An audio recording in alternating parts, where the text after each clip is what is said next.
10 Pro and those kinds of things to analyze just exactly whatever could be wrong with my system, if there's anything. I like your halo now. I tell you, we have to respect you. We have to really respect you now. I'm very pure. Hey, Joe.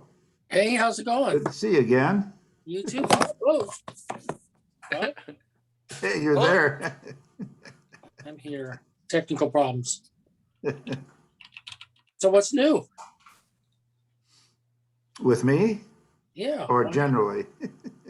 Either one. Well, you may or may not know this, but I'm involved in coordinating and putting together a small observatory here in our community. Yeah. And so, yeah, we have the slab all laid and electricity to it, and we're going to get the next dome on it. It's supposed to be delivered in the middle of May.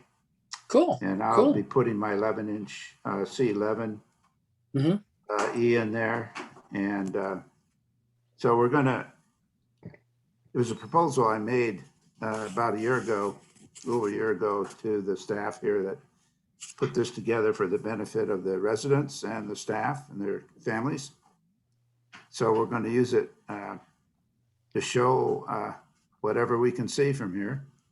Great. And we're going to have remote imaging into one of the nearby rooms so people who are in wheelchairs and walkers can sit and watch.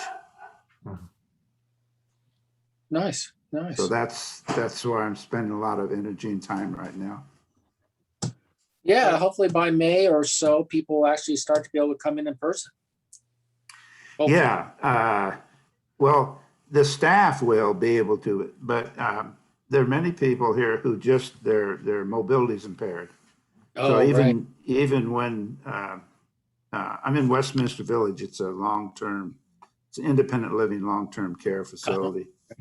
And so even when we can do that, there are just a lot of people that can't bend over, get down, look through an eyepiece. The same thing we did with our little handicap telescope, that C8 Right. that was Sure. designed for handicapped people. Well, we're going to use electronics to display the image from the video cameras on a TV set.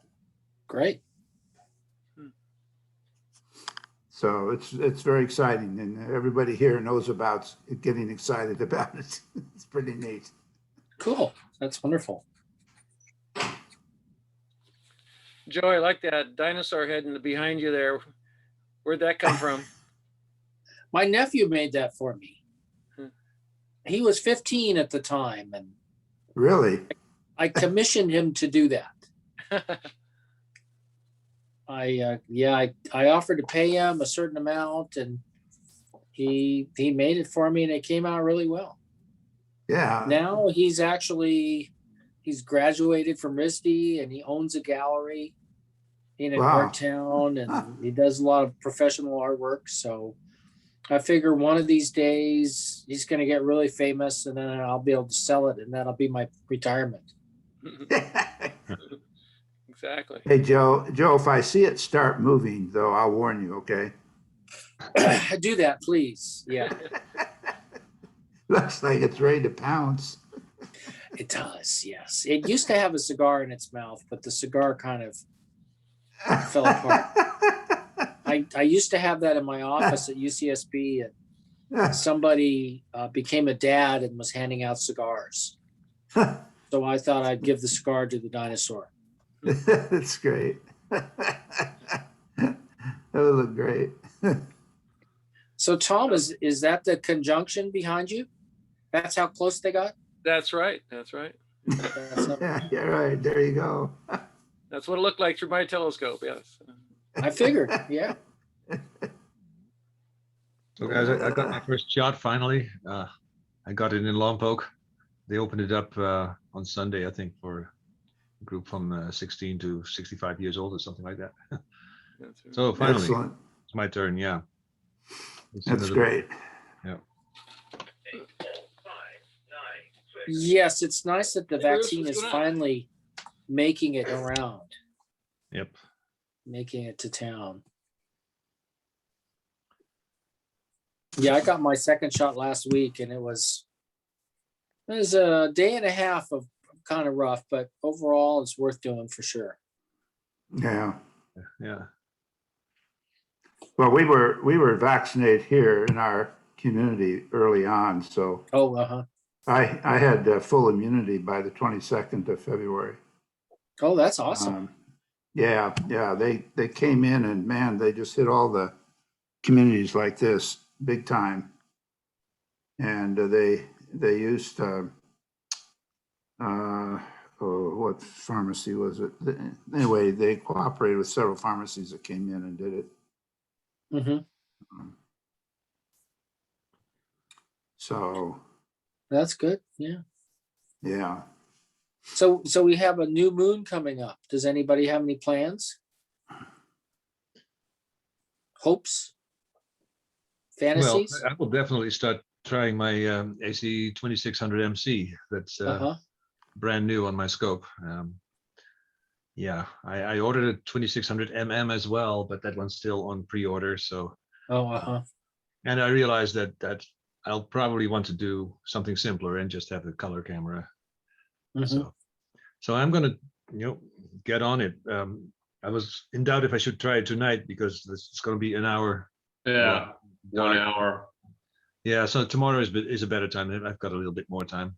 That's what I'm going to do too. I think I'm going to put the 24 millimeter on there and shoot Leo and Virgo. Try to get both those. I like to get an overall view of an area and then go in for detail after that. Yeah. So my wife found some information about the Zoom meeting thing, that there may be a defect that while you're recording a meeting, that if you're sharing a screen and you have a bunch of screens open on your computer, if you have something personal on your screen on your computer at home, that it might, for a flash, a frame or so, it might show that personal information. So just to be forewarned, if you close any screens that you really don't need open. Okay, I'll put the porn away then, I guess. Exactly. Yeah. I don't think we should be sharing that. Yeah, that's right. Well, so far, it looks like the five of us are just the only ones here. Bruce is trying to get in, but he's having trouble connecting. Yeah, Bruce said Bruce wanted to come. He told me he wanted to come this evening, so. Yeah, we can delay. So Hank, what can you show us about your camera that you got? Oh, well, I can take the droid over to the room and show you. Is that okay? Yeah, I guess. Yeah. Okay. All right. Let's see if I can do that. Get a tour of All Hank's right, house here. Yeah, a quick tour. It's a small house, but it's big enough for me. So. All right. Okay, so here's a newt. Let me see if I can see how you can. Now we might want to change your view, people, to the speaker view, so you get a bigger view of Hank. So up in the upper right hand corner, change the speaker view, and then you can see Hank bigger. Bruce is trying to come in again. Okay, so you can see I'm eyeballing that little corner of the screen. You can see this scope, right? And that's the AC 2600 MC. Is it visible? Okay. Yeah. Yeah. So the first thing I did is I attached a lanyard to it. So you see that piece of rope that's coming off of it. Yeah. So if it slips, it doesn't hit the ground. Right. It's attached to the grill of the fan with a metal ring, and on the other side I've got it on the focuser knob. So that should hopefully work. That's a good idea.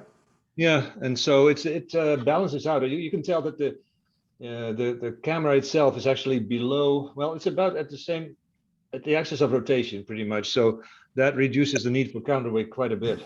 Mm-hmm. And in between the AC and the scope is the coma corrector. That's the paracord 2. And I haven't quite figured out how to use it, but there is something that can slide. So let me see if I can do that here. there's a button here. You can sort of change the distance that way. I think that's probably. Can You You see know it? what? I have a paracore and I've played with that for visual, and I don't see very much difference. So I just put it in the middle and leave it there. Yeah. I know other people that say they can tell the difference. And certainly for visual use, the TeleView webpage talks about different settings for different eyepieces. Right. I don't know what they say about cameras though. Yeah. I use Explorer Scientific and it's fixed. Okay. Yeah. Yeah, the paracore was kind of expensive, but it appears to be one of the better ones. So since I'm spending a lot of money anyway, I thought I might as well get Did a good the best of one. everything I can get. Yeah. Anyway, it's starting to look good. This is the bracket for the auto guider. I think I'm going to turn it a little bit more so that it's totally balanced in the center. That's a good Like the idea. auto guider here. It's a very light auto guider. It's the SSAG. Oh, And I do have a AC 120 camera that I showed last time. I need to figure out if I can use that for an off-axis guider. I think I can. They're not that expensive, these off-axis guiders. I looked on Agena Astro, it's like $200 or so. So I may try that as well.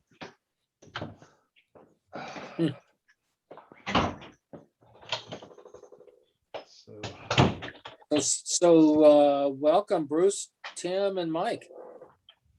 Thank you. Hi. Yeah, they come in there, Bruce.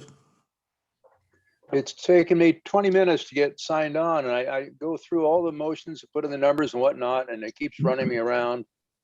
And I finally called Tom, and he gave me the meeting number, which is the number I used, and I finally just killed everything, started all over, and then it worked.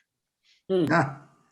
Yeah, well, the mysteries of electronics. Well, you know, Yeah. the old saying, to err is human, to really screw up requires a computer. Absolutely.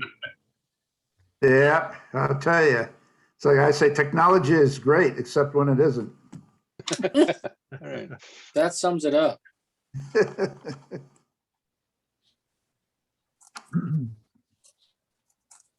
Oh, Bob, I sent you that link for the ATIC forum, and you responded.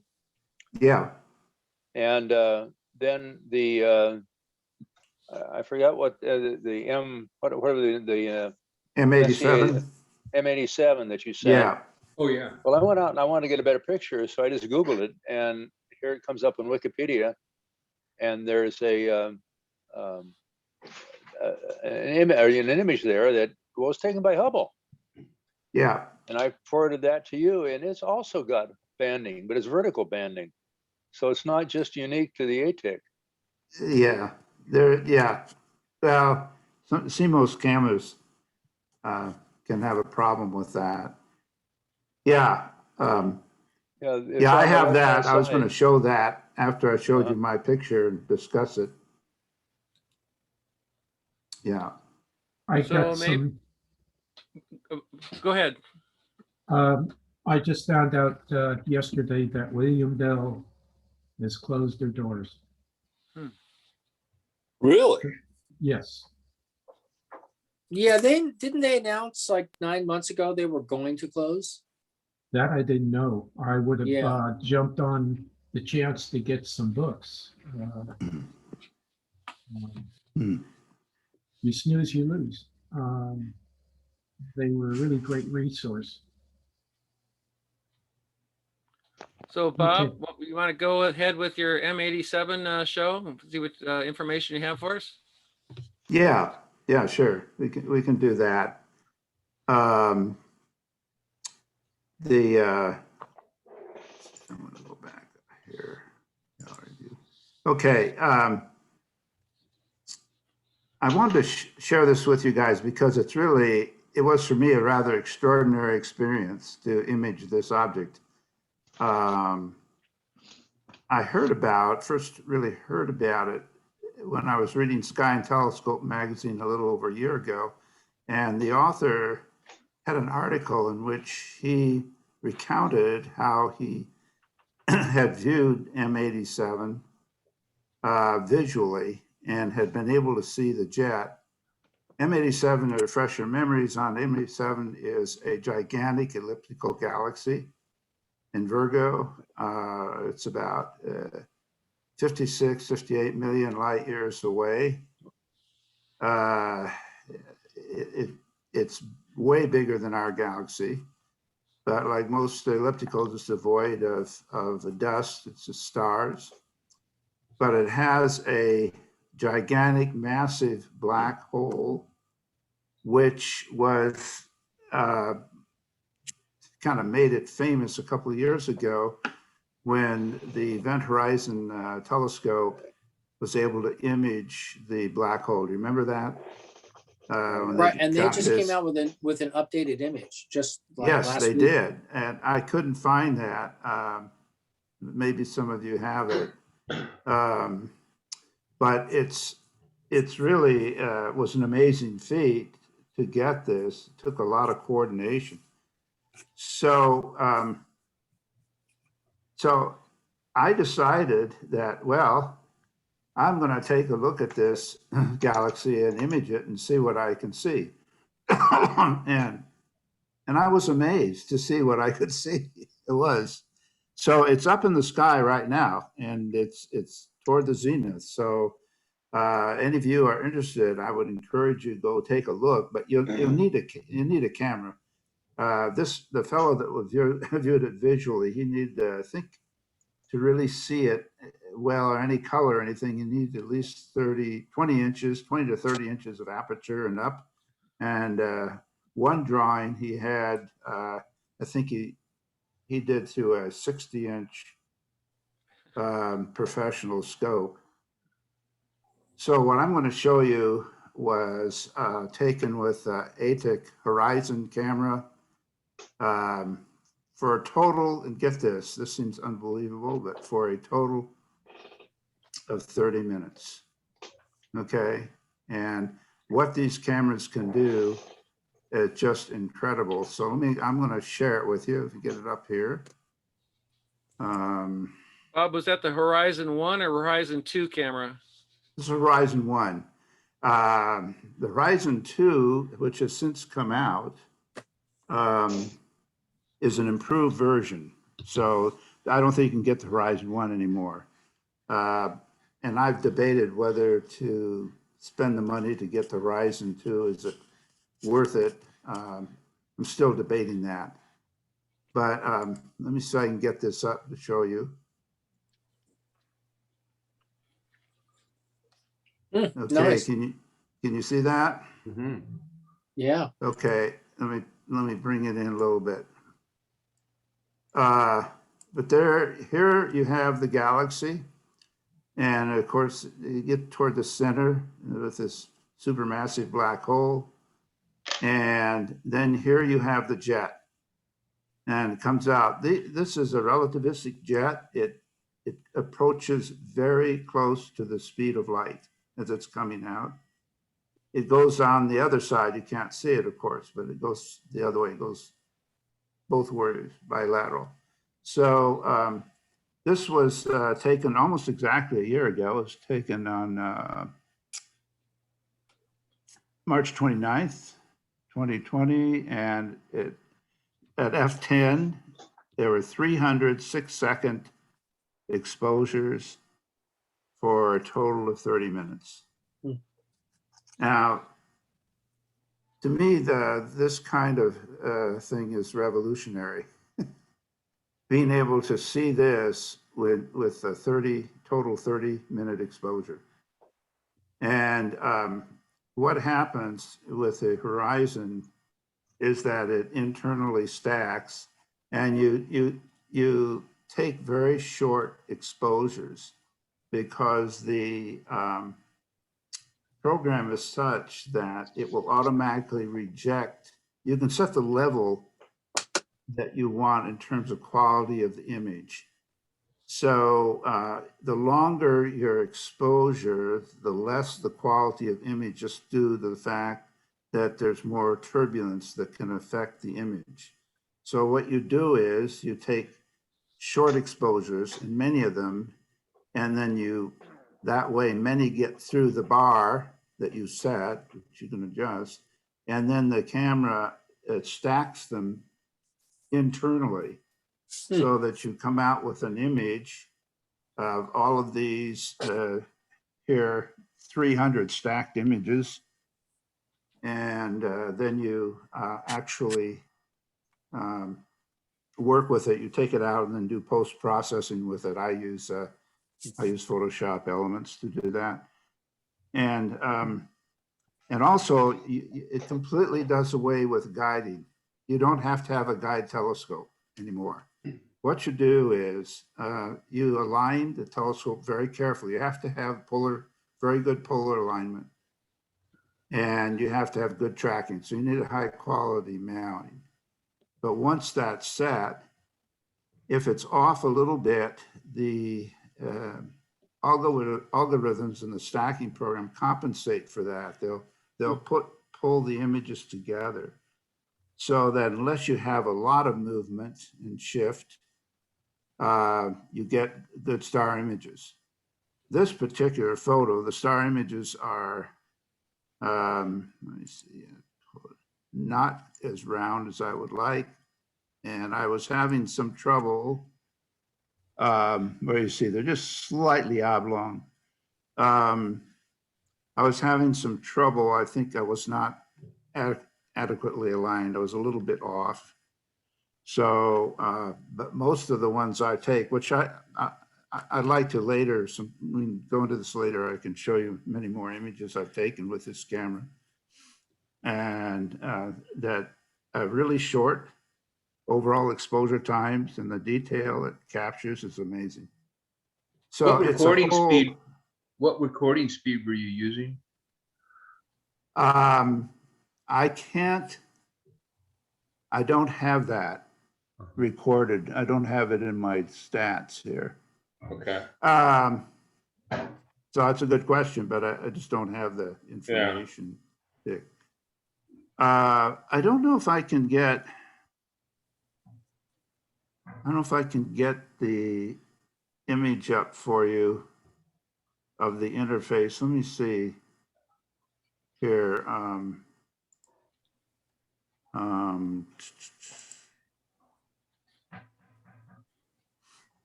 Bob, do you know how many of the 300 images were actually used?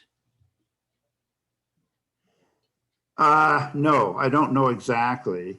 It does show that. I mean, it shows when it rejects images. And sometimes it will reject the image. You don't know exactly why it does. Other times it's a clearly rejected image because of usually it's turbulence. Is that Deep Sky Stacker that you're using, or are you using Photoshop Elements stacking, or what? How do you? No, this is proprietary too. It's the Infinity program that's proprietary to ATEC. No, it's not any of those. It's not any of those programs. Let me see if I can show this. So Bob, is that the program, that Stacker, is that running on your PC, or is it internally in the ATEC? And if so, is it limited by the A2D well depth or something like that? Okay, can you see this interface now? Yes. Yes. Okay, all right. This is what you show on your computer screen. So you have exposure time, you have binning, and you have different ranges in terms of the images. And then you have FWHM. This is the cutoff. You can set the cutoff where you want, and so that, for instance, if your scene is not very good, you might want to raise the cutoff higher. Otherwise, you'll hardly get any images. On the other hand, if the scene is really good, you can lower it way down. And so you get more images. I won't take time here to go into all of the details of this, but just kind of gives you an idea. And then you have here, you have a finder mode, which is very sensitive in order to find an object. And then, of course, there's no camera connected. And then on the other side here, there's a place where you hit it to start recording. So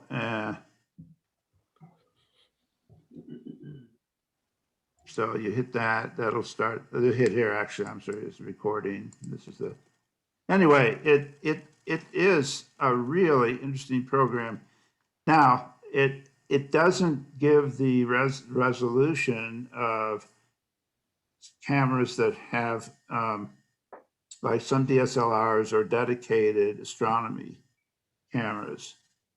But what it does, it allows you to see a lot of objects without spending a lot of time at the telescope.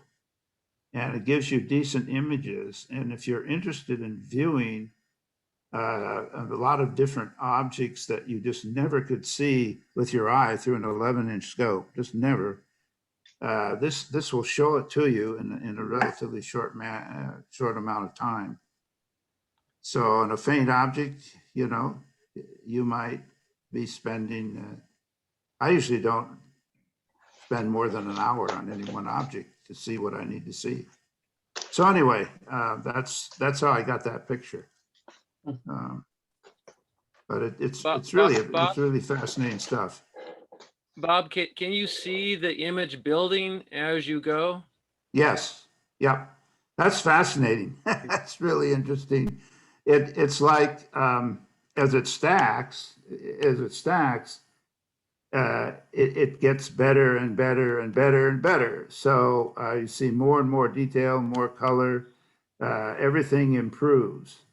And so you just, you keep staying with it until you feel you've gotten as good an image as you can.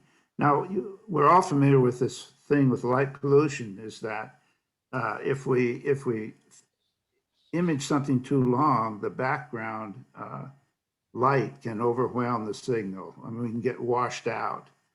So, and that can happen with this too. If you just keep going, you can get a washed out image because of light pollution. Now, you can use filters are a real challenge because apparently the algorithms designed for stacking here. Well, let me put this way. Filters are really by trial and error. They work sometimes really well, other times they don't work as well. Generally, filters cause you to take longer exposure times. So sometimes I think the program doesn't know quite what to do with the data that's coming through a filter. But there's sometimes I have used it where it's the filter, or it's a filter, you know, blocking out some of the background light, or a narrowband filter. That's really helped, but I never quite know for sure unless I try it, kind of what's going to come out. But this can be used with their infinity camera, which is their most simple color camera, and then the Horizon. Their newest camera, CMOS camera, which is an expensive bugger, but I think it's like 36 megapixels. I'm not sure whether I can use this program with that. I have to write them and ask them about that, see if the Infinity program will work with it. But I'll tell you, it eliminates a lot of effort and you get a pretty good return, you know, for the elimination of the effort. Not precisely as good as you could with it. I mean, if you're really into really detail and, you know, everything just really fine detail, this because of the megapixels here, this does not give that kind of resolution. This camera anyway. Maybe their newer one is, but it's, as I say, it's pretty expensive. I got to research it further, and before I would want to lay out the dollars. You know, so anyway, that's pretty much it. So I don't know if you got any questions, any more questions. Yeah, so this is basically a live stacking feature. Is that what it's comparable with? Like DSS has a live stacking feature, and SharpCap also. Is it similar to that? Yeah, it would be probably similar to SharpCap. I haven't used SharpCap's live stacking feature on deep sky objects. You know, or anything actually. I've used it. What I've done is I've used it on planets and getting video, and then putting video into a stacking program. You know,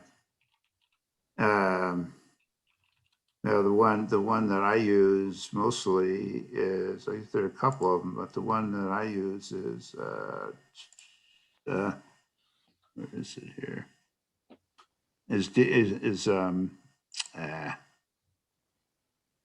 Name, where are we? Yeah, it's Registack 6. So Registack, yeah. yeah, I use Registack 6. But the planetary and lunar stuff I showed you, I use Registack 6 for all that. Yeah.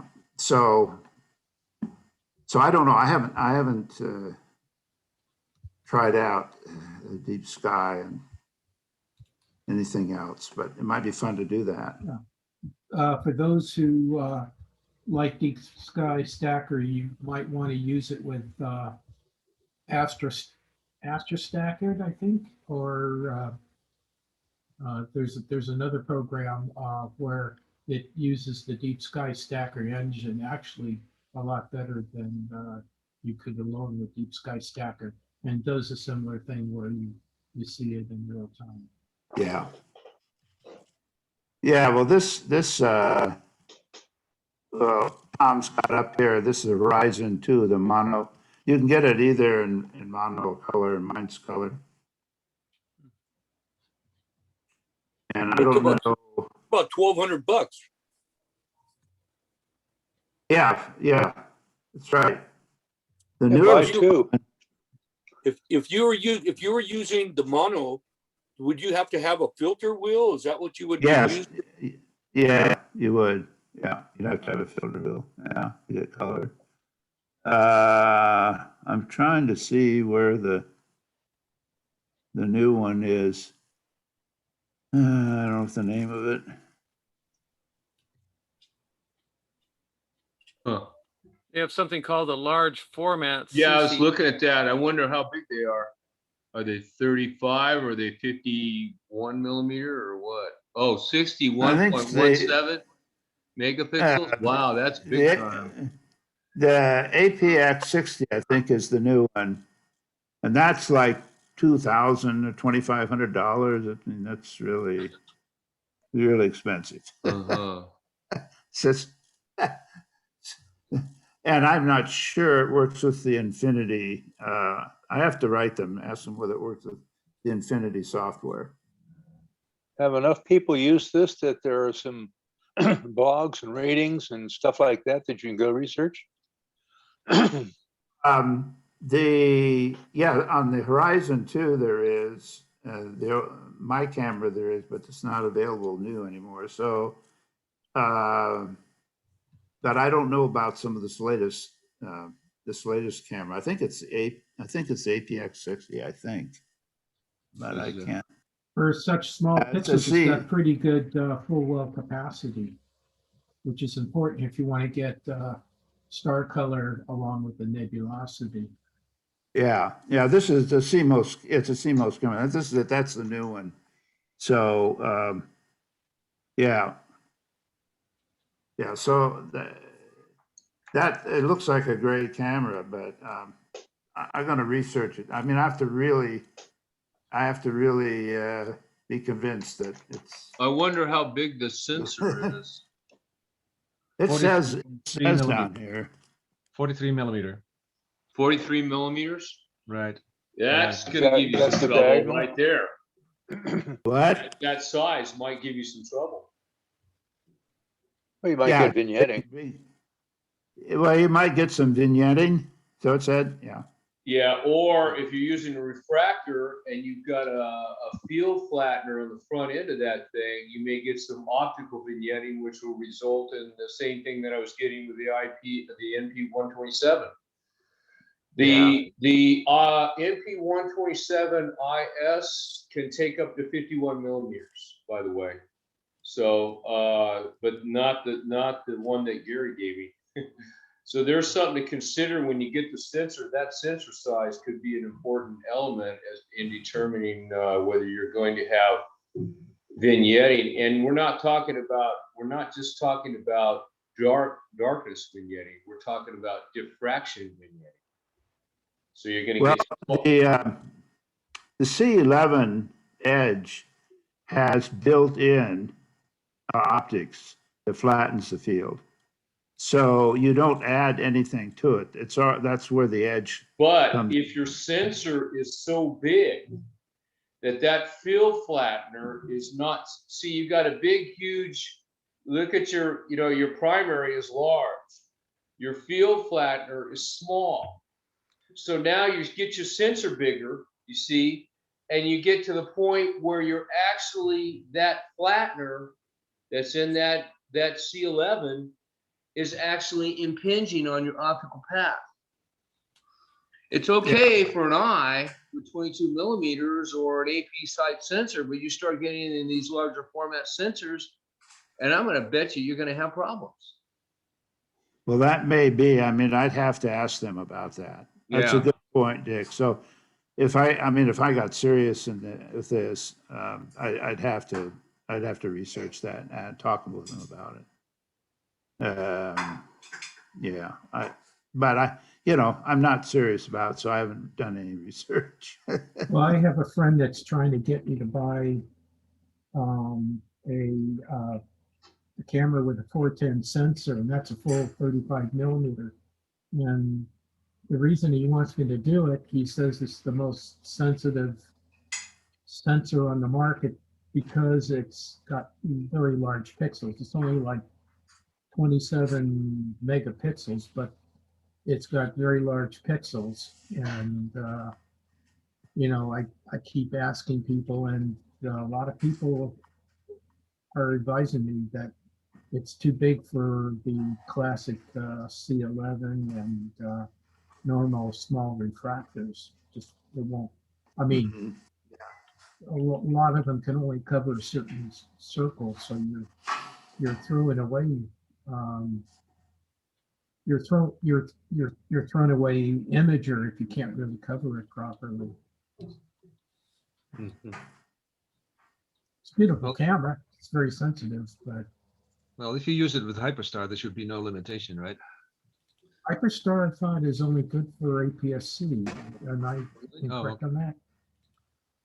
I don't know. That's another question I would have. I don't know. Bob, oh, sorry. Go ahead.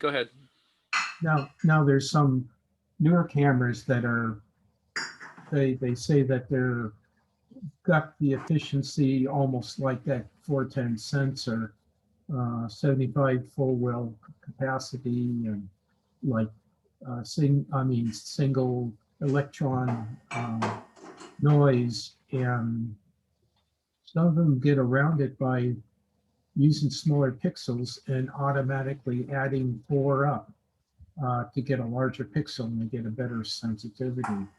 But I've been looking at this a lot, and it's there's so many choices. You just go to the ZWO and you get confused. There's like 80 cameras to choose from. Yeah. Information overload. And one of the things that is, my friend wants me to get a single a color camera, but it might be that where I'm at, I probably need a monochrome just to go cut through all the light pollution and the haze in the atmosphere. That's one of the things you have to worry about. Like last night, I was taking some images just before the moon came up, and shoot the histogram I had for a 3-minute exposure was like about 50% of the full well of the camera, which is a lot of sky brightness background. So that's another thing you have to worry about is, getting through the background noise of the light pollution. Yeah. Has any of you That's- guys thought about that or looked into that? Found out anything about that? Light Maybe pollution is a huge challenge here. Well, so is it here, especially with the LED Yeah. streetlights. Oh, And my test is I go out and I look at the night sky, just naked eye, and see how many stars I can see. And like tonight, you can't see any because it's overcast. But last night, for example, was actually better. I could see, I don't know, maybe somewhere between 9 and 12 stars. Although later in the evening, I mean, I looked out at maybe 4 a.m. and the sky had really opened up nicely. But other evenings, I can't see. There was one evening I could see 2 stars. I don't know what they are, but I couldn't see Polaris. I couldn't see any of the stars that I need. So, I forget it. I'm not going to set up. yeah. Well, Rio Vista has supposedly bordered for skies, which isn't too bad, but the local LED streetlights, the local scatter is a problem. So I've really got to go research that more. I might wind up spending more money just to get a monochrome camera so that I could, go deeper without running into the light pollution issue.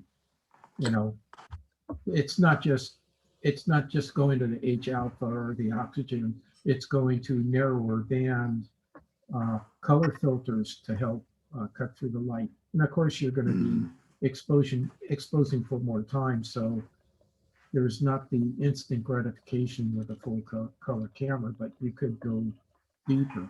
So Have you guys tried city light suppression filters? city Anybody? light. Yeah, city light. Like I use a Bader moon and sky glow filter, and it works pretty well. There are other manufacturers out there. I use the Optilon Pro filters. That seems to do a fairly good job. I've got the Extreme, although I haven't really used it that much because for galaxies, I think that probably attenuates the white light too much. I also use the Optilon. But it used to be before they went to LED lights, just about any light pollution would just knock it down to where you couldn't see it. So when we moved Well, that's here, because the majority of the pollution was from sodium vapor lights. that's right. And you can filter them out. They got 2 peaks in the yellow. Not anymore. I have a question for you guys. I was looking at these ATIC cameras, and it used to be that CCD cameras were really expensive. And now I'm looking at these CMOS cameras are starting to overtake the cost-wise. Which one of those cameras would be a benefit in these sodium lights and LED lights that you're talking about? Neither one? I don't think No. either one.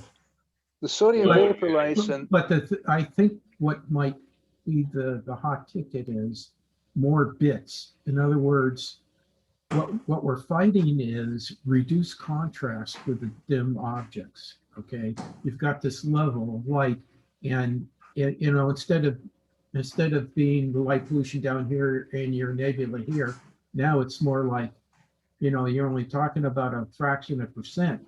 And so if you don't have enough bits to find out the different levels of each bit, 16 bits probably would help you a lot more than a 14 and especially a 12. That just seems to me makes sense, because you're looking at very small differences, and then what you do is you have to work on it a lot more to bring it up. Yeah, what I do too when I process it is I clip the dark data. I figured out what I want dark, and I just say, okay, you know, so you clip the first part of the histogram curve, and then that seems to work pretty well. But it can introduce more noise. Mhm. Well, you have to take longer exposures. Well, I So don't know, you know, there is some truth to that, because they say as you take a longer exposure, it's supposed to get less noise. So you could lower your recording speed and go that route there. So there is some truth to that, I think. Yes. Not always. I think if you No, have not always. if you have light pollution, that raises You the can't risk. do Oh, right. anything. Yeah. And if you have a limited A to D resolution, then actually you're better off taking short exposures at high gain and stacking them, because stacking is done in floating point, and then you know, remove the gradients, whatever, in Photoshop. So Now, I now always take the issue is what type of stacking you use that brings out the most. You know, you got the median, you got the average, you've got some of the other ones where they start throwing out bits that are out of whack with everything else, and so that I haven't really figured out which is the best one to use. You know what, I have used median. I started out using average, but the problem here is that it seems like you always get an airplane going through or satellite.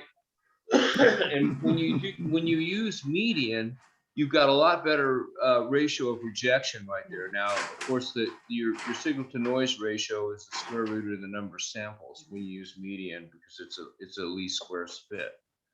So I find that to be good. And then what I do on top of that is I use, if I'm doing deep sky stacker, I use kappa sigma clipping. And then if I'm using PixInsight, I use the equivalent to that, which is a slightly different algorithm. It's called Winsorized signal clipping.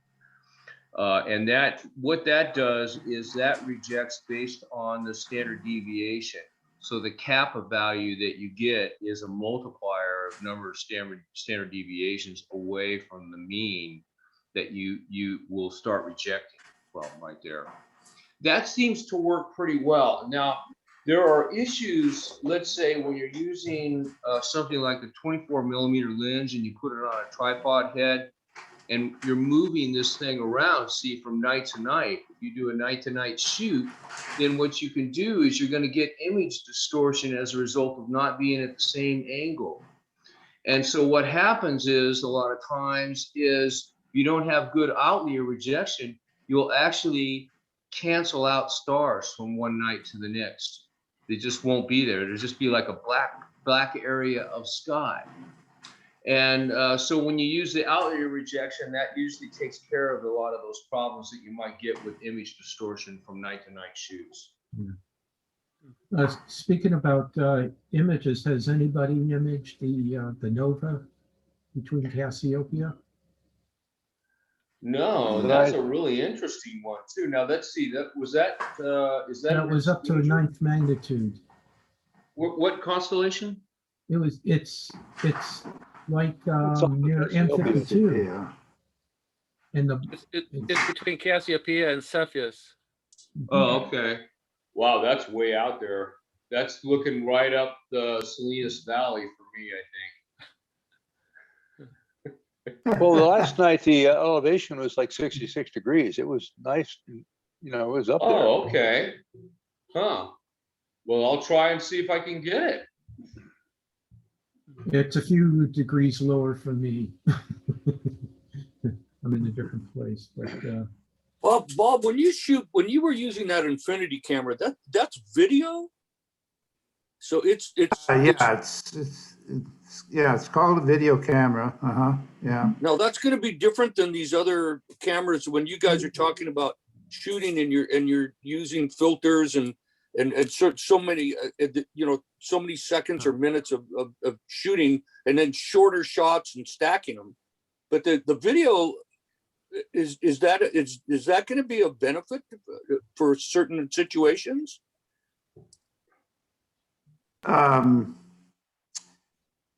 Yeah, I don't know how quite to answer that when you say certain situations. the little camera they called Infinity, it's confusing because they came out with a camera called Infinity.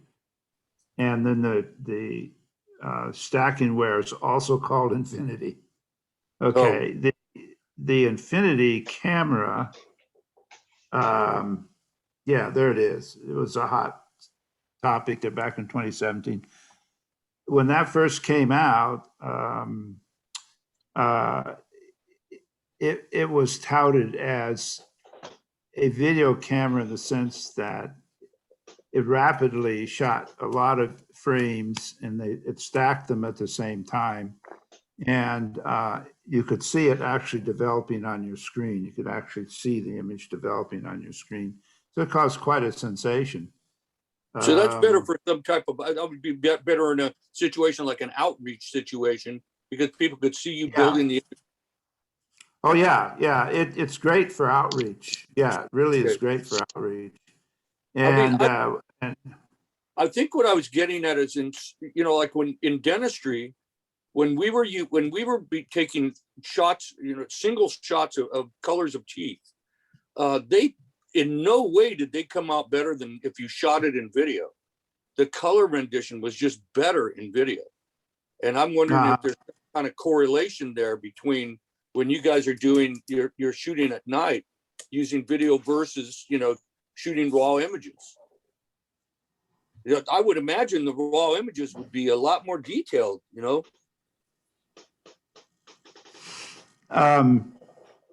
Well, the quality of the image has a lot to do with the sensor and the resolution in the sensor. Okay. The sensor in the Infinity camera is small, and the field of view is small. The Horizon 2 is much bigger, a much bigger sensor, and you get a much wider field of view. But they've been able to get the Horizon 2 to use the same Infinity software. And that's what I'm trying to find out if their latest camera here, their latest CMOS camera can use the Infinity software. That's what I want to find out. Okay. Yeah. I just don't know enough. It's a new ball game for me. So, but I love listening.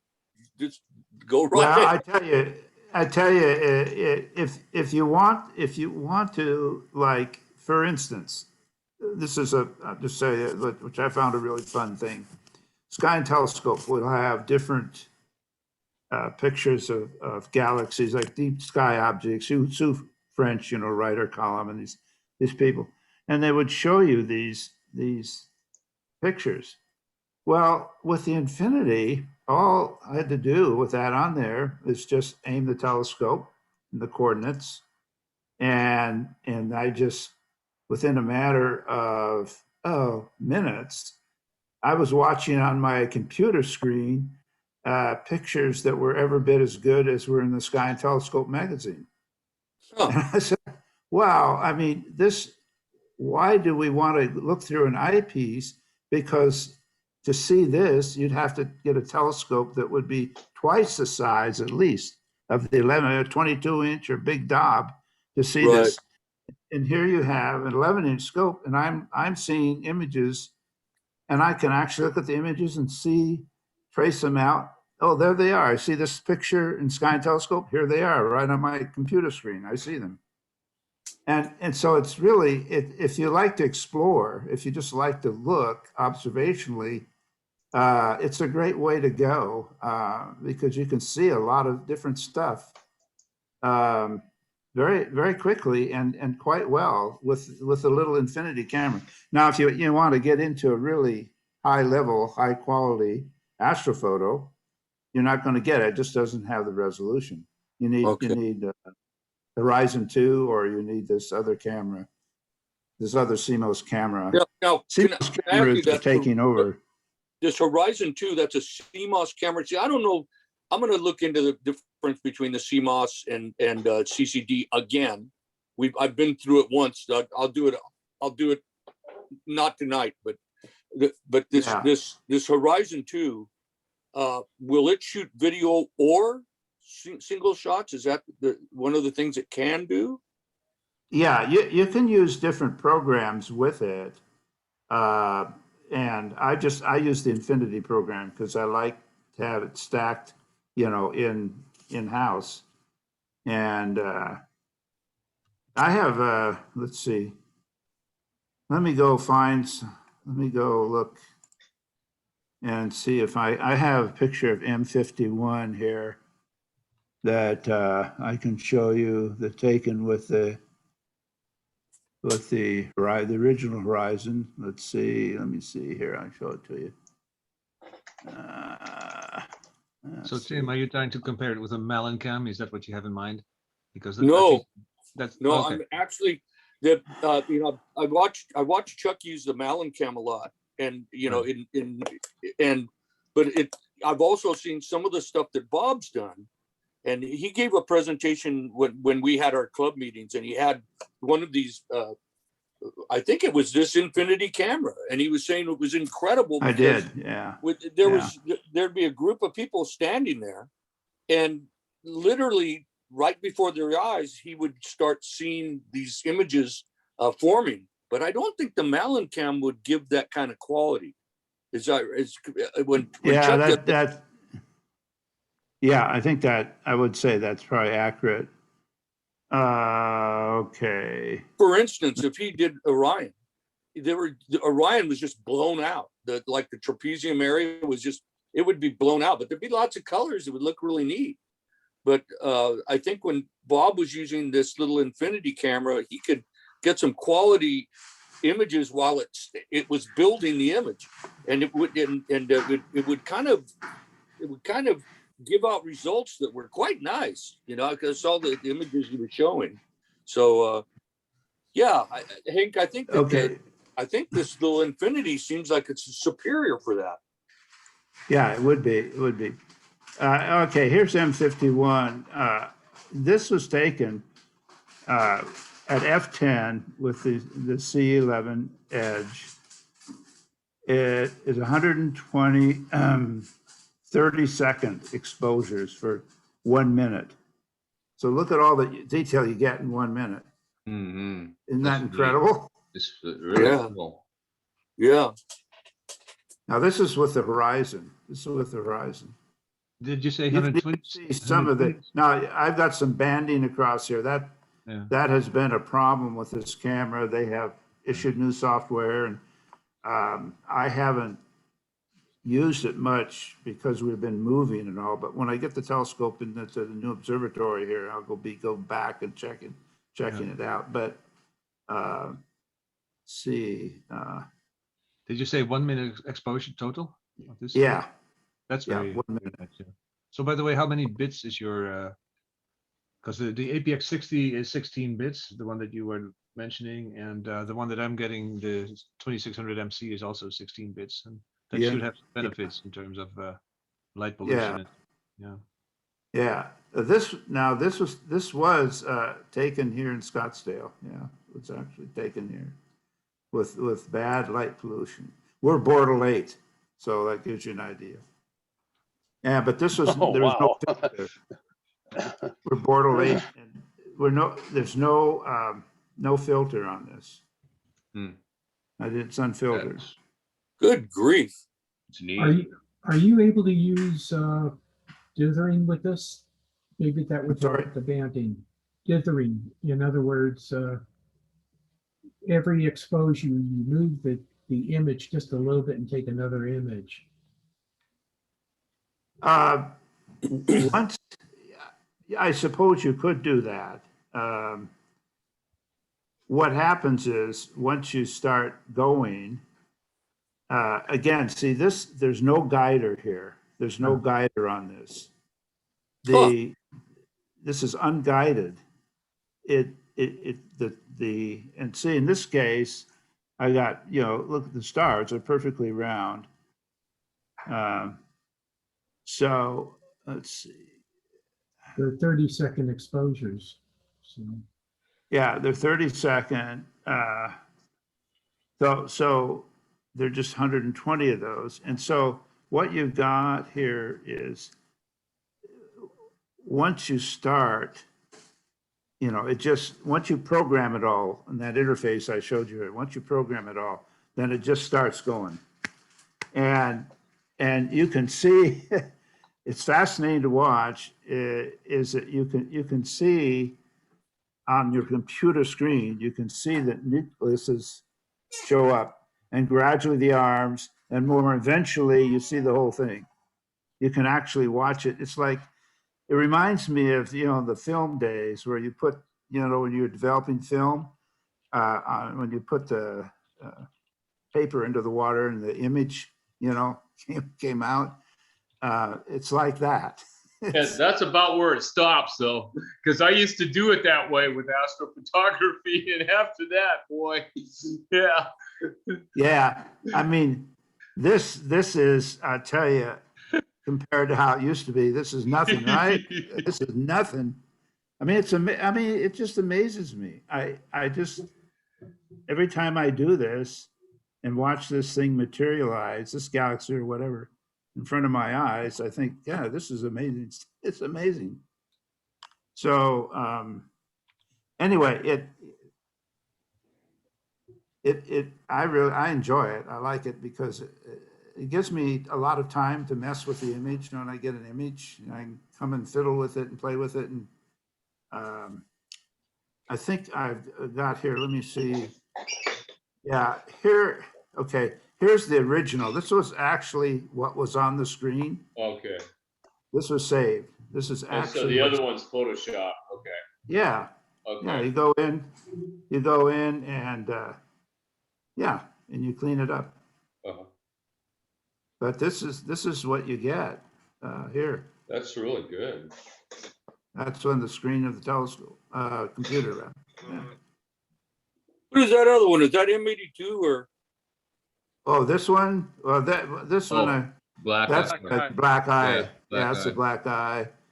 This is the sunflower. This is the original one. My Oh, yeah. processed one is lost someplace. I don't know where it is. It disappeared. I don't know if it's still on my computer. I'm disturbed that it's gone. I'm gonna have to reprocess that one if I can't find it. Know what happened to it? And what is that other one? It just looked like part of the double cluster or? That looks like the This double is cluster. this is M37. Oh, Yeah, it's just I just took some star clusters. Mhm. Okay. Yeah, but you get a lot of nice color. You pull this up, you can see there's a lot of nice color in the Oh, yeah. star. Yeah. Yeah. So anyway, I think in terms of the Mellencamp, I don't know whether it. I'm not that familiar with it. I don't know whether it stacks or develop. I don't know. it does, because Chuck keeps, Yeah. it's the integration time. And, you know, when he brings his Mellencamp to star parties, Okay. there's So- little switches on the camera that you can change the integration time, the number of frames that it stacks. But you don't Oh, see it developing. You just see after it's done, you get a new image on the TV. Oh, okay. Mm. Yeah, he might Yeah. set it for 30 seconds and then, or 20 seconds or a minute. And then after that time, all of a sudden, boom, it's there. And Okay. until he gets it properly, you know, Yeah. located, sometimes there won't be anything there. There'll just be Yeah. kind of a streak, you know, yeah, it's an he's really good at it, but it, you know, for outreaches. But this one that you have, it sounds like, I mean, finding the objects, once you're polar aligned, it shouldn't be that hard to slew to it. I think one of the things that Chuck does with this Mellencamp is he'll have his C9 polar aligned, but it's not exact. And so sometimes he'll go with his coordinates. He'll do the RA and DEC on his C9. It's not a go-to. He'll just set it. He'll set it on the setting circles, and then he'll take a look through the finder. And then once he pulls it up onto the Mellencamp, and like Bruce was saying, there's it renders over certain amounts of time, and then it'll just pop up. Right. And for Okay. some reason, he just can't find the image. Sometimes it takes a little bit of fooling around with to find it. Well, this one, as long as the mounting, as soon as properly polar aligned and so on, it will put the image almost right in the center of the field of view, or certainly very close. And as I said, it has a finder function. So you put the finder function on, which is a very highly sensitive. So it shows up in that field of view. You can see it, not like this, but you can see there's something there. Yeah. And so, yeah, that's it. That's it. So then you just center it in the field. And then all you do is you have your camera parameters set, number of exposures and all that gets set up. And then you just hit the expose. And then it starts exposing. And then you just watch it on the screen, and it just starts growing and growing and growing and growing until you get this picture. Now, let's say with your C11, with M51 here, can you change the image size with your camera? Can you change it so that you'd have a wider field, or is it set with a certain field of view? No, it's always set according to the focal length of the telescope. Okay. You can always put a So, focal like, reducer in to get a Yeah, wider field. yes, Okay. you Okay. can put a focal reducer into it. Celestron has an S7 focal reducer for. Oh yeah, that with the Edge, the focal reducer is megabucks. You can't use I know. That's exactly right, Bruce. And I every now and then wonder whether I was smart to get the Edge or just should have gotten a standard one, because you can use focal reducers a lot less money. I use a meet on my C11, so I get 6.3. Yeah, but since the thing with the Edge is, since the field flattener, which is great because there's no coma, since the field flattener is in the optical train already, you can't take it in and out. It's there. So if you get a field flattener reducer, the optics don't work. You get a lot of netting problems. So you have to buy Celestron's focal reducer, and they are expensive and heavy, also heavy. Well, they screw onto the 3-inch diameter thread on the back of the scope, on the back of the C11. Yeah. It's a huge. I think it weighs like 2 pounds. Yeah, it's really heavy, and you screw it in. So I had a 9.25-inch Celestron for a while here, and before I got the C11, and I had one on it, and it does a nice job, but it is heavy and it's expensive. But I haven't bought one for this. The other thing is, with all the light, when you get a faster optical setup, it takes in a lot of light, a lot more light too. Everything gets brighter, including the light pollution. So you got more problems with contrast. So I haven't gotten that. It'd be interesting to try this on a Dobsonian without a field rotator and see how well it does. Can it stack that? I'm just kind of curious what you could get away with without a field rotator. If you could get the exposures down low enough, then you can minimize the amount of field rotation on a Dob. Well, on a Dob, if you don't have an equatorial platform, you're limited to like 0.7 seconds or something like that. So really, yeah. If you want to have 10 pretty seconds, crappy. Yeah. Yeah, but if you have an equatorial platform, you might be able to get away with 10 seconds. That might work actually. Yeah. Or if you have a go-to Dobsonian, because those are not. Oh bad. yeah. Oh, I see. Yeah. Like a tracking Dob. What do you think? That should work. Tracking something. A tracking Dob. Because I got a friend. He's got a 40-inch down in New Mexico, and I'm just thinking, how could we adapt that thing for astrophotography? Yeah. Well, put Or it you on an put them on a equatorial platform. tracking platform. An equatorial platform, and Yeah, easy to make. Yeah. Charles Schuler has been thinking about that because he has a 20-inch, Explore Scientific 20-inch. And he wants to make it. He's going to make it out of all aluminum, but it's just a little platform it sits on. It's duplicating the if you had a giant equatorial mount into which you put the whole telescope, it would be a large ring and then a smaller ring, and the angle at which it points in the sky is your latitude. And so all you need is you can slice off just the curved parts of that. So you get a platform that's only like 4 inches thick. It only is good for like an hour, then you have to reset things, but it'll give you an equatorial mount. Oh, okay. Yeah. It did. Hank I mean- built one. Yeah. He showed us one. Yes, that- I built one, and I actually made it dual axis auto guided. So, and Wow. before the one that I have now, I mean, this is a standard equatorial platform, but I started out building a barn door tracker for my 10-inch Dobsonian. So that was a Mhm. sort of like a box with a Yeah. section cut out of it, so it was the hinge was pointing at Polaris, and it's a matter of balancing, and you can get it working. That one was also dual axis auto guided, and Wow. it worked. But so I was able to take images of several minutes with it.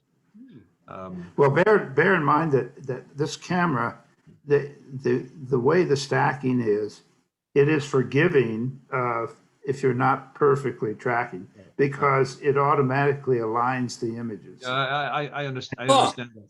So Yeah. if you want to go the DOB way, you can also, if you go to commercial DOB, that's go-to, then it's an Alt-Az control system, right? So you should be able to get away with 10 minutes, 20 minutes without, 20 seconds, 10 seconds Yeah. without, 20 seconds. Yeah. without field rotation. That's what I'm thinking. Yeah. But That's as what you I'm take as you keep taking images, then of course every image, which is individually sharp enough, will still be rotated a little bit. Yeah, if you it'll do rotate it over- Yeah, yeah. In DSS, you And will see it- this waver.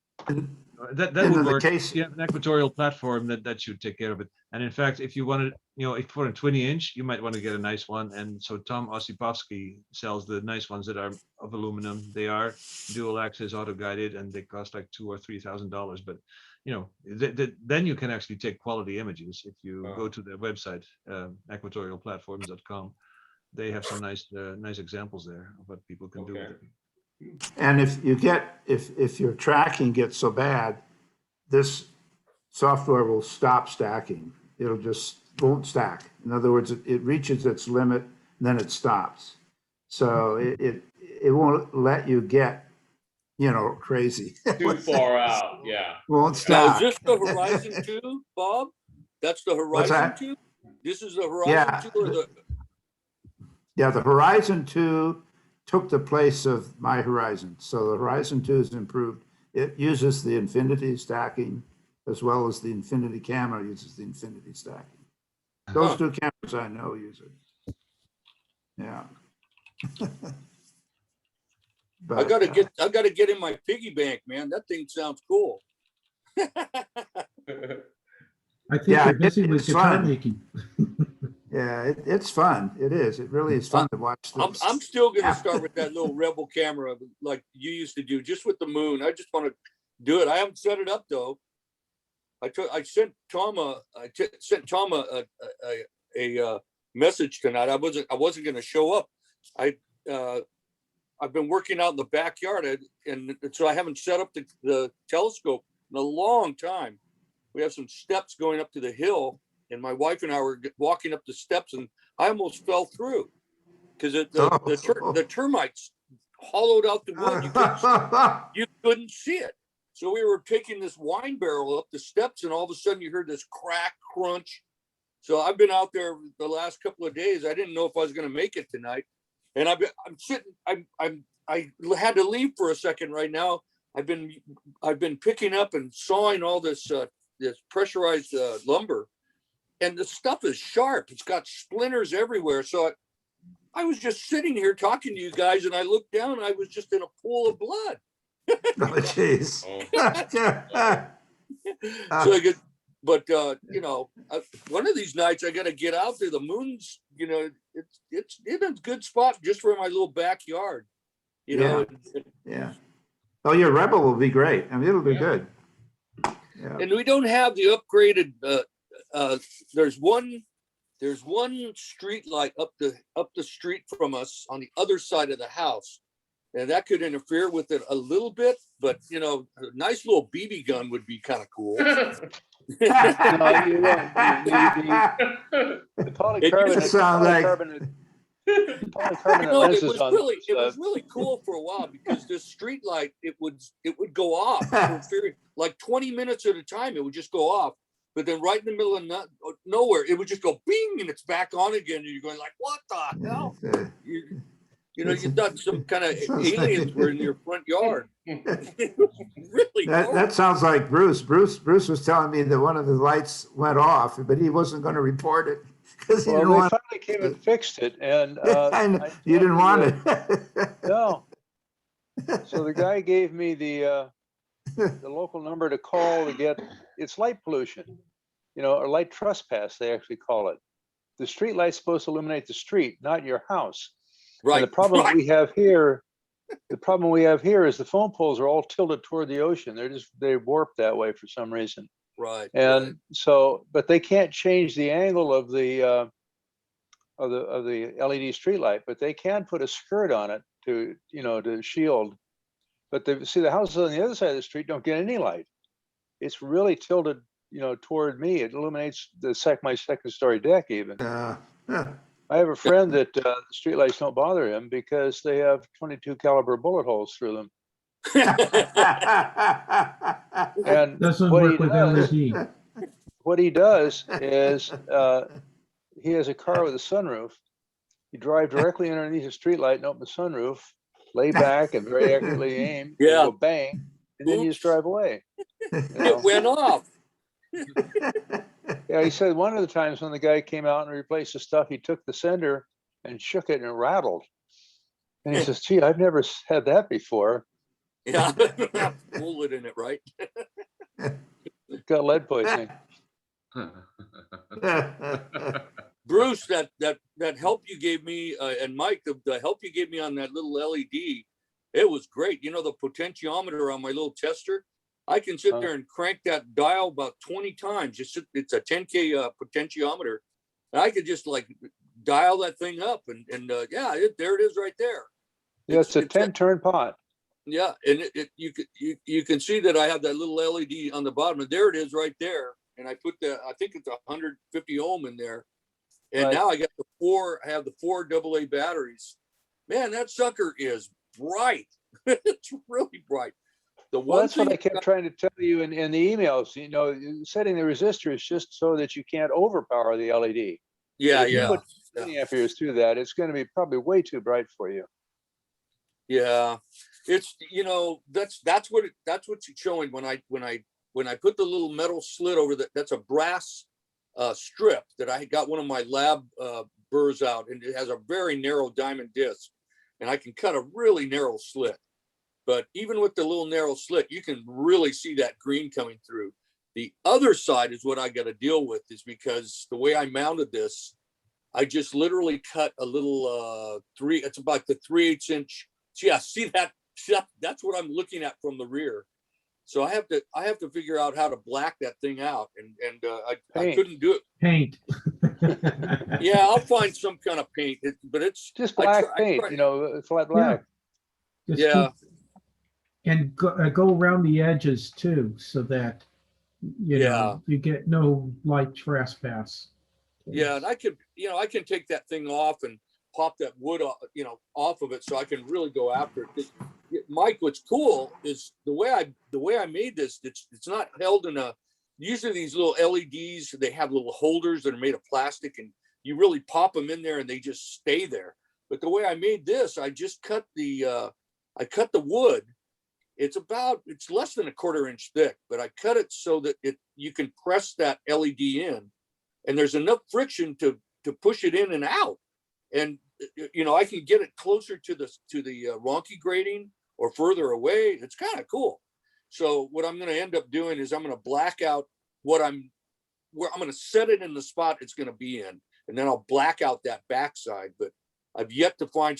I thought I was going to use a Sharpie, but man, Sharpie didn't work on it at all. So No, it needs pigment. Yeah, I just threw a piece of tape over it for now, but I've yet to get my measurements. But man, it works slick. Electrical tape should work. That's what I was Yeah. thinking. Yeah. That's where I am right now. Hmm. That's that little 8-inch mirror, and I think Boy, that's looking pretty good.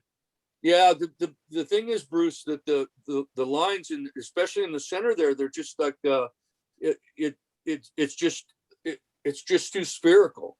And you know, outside R, you can see it. It looks really good, but I mean, inside R, the lines are curved, you know, like a basketball, you know. But this way, these lines in the center, they should be a little bit more curved inward, not so straight up and down. So I think I'm undercorrected still. I have to really go after it. There's inside R, and that looks pretty good to me. That looks just about like what the Ronchigram is supposed to look like. But outside, you don't have a turned edge either. That's the funny thing. When I played with the knife edge, there's the outside. See, it's starting to look pretty good, and you can see behind there on the left, past the little hand sanitizer, that's the little 8-inch daub that I made for it. So it's going to go in there, and I can do my star testing in that. And we got a little moonlight focuser. I think it's an 8-to-1 ratio or 10-to-1. I think it's 8-to-1. But you know, it's going to work good. I just need to get that. I need to get this tester up, and then start taking some measurements. And so far, so good. I had a lot of success. This is kind of cool. Somebody told me, one of you guys told me that one you had up, Tom, it had an overlap. That one. So there's I think the image that came from Mel Bartel's website. Yeah. Is overlaid right over the Ronchi that I had on the screen. So I think the Mel Bartel's is the kind of the more opaque on the outside. It's the one with a crisp edge. Yeah. And then the inside is the mirror. So that tells me that you're undercorrected. Yeah, it's just a little undercorrected. So I'll take some measurements, and then I'll do a little bit more correction on it. And I did the knife edge on it. I did not get the halo going all the way around. So I suspect it's turned, but it doesn't look turned. Not at all. But I mean, the images, the Ronchi diagrams you've had in the past, the edge was a hook. I mean, it was really turned. These are hooked. Yeah, we could have eaten a fish dinner with that thing.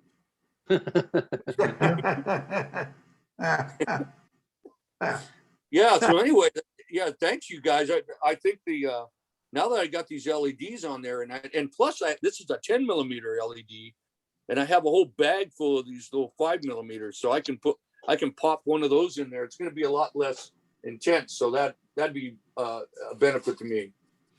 But yeah, thank you so much. That really helped. And now that little formula you showed me was pretty easy, but getting it through the concrete, you know, and all the sawdust inside between my ears took a while. But once I got it, yeah, I can figure that out now. So thank you. It's about time we're approaching 9 o'clock. So yeah. Anything else want to get mentioned right now? Hank, the camera you're going to get is a 26 color or monochrome? Who are you talking to, Mike? Hank Ailing. You're muted, Hank. Hank, you're muted. You're muted.